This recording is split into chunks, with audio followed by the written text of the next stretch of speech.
How to uninstall Windows 10 or 11 update. Hello everyone, welcome back to my channel. In today's video, I'm going to teach you on how can you uninstall the latest update on your Windows 10 or Windows 11.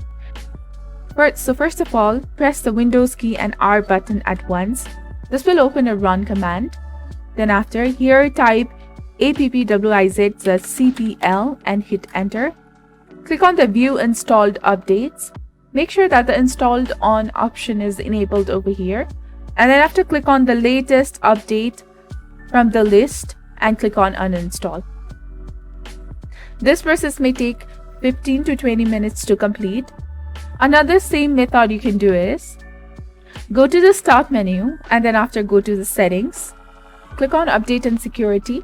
Now click on View Update History. Here you can see the latest updates of your Windows.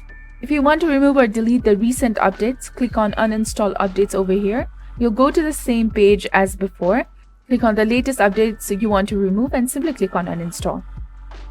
After this, you'll be redirected to use the Advanced Recovery mode to uninstall the updates. And this is how you can uninstall Windows 10 or 11 updates on your PC. I hope you found this video helpful. Do not forget to like, comment, share, and subscribe to the channel for more amazing contents. Thank you. See you in the next video.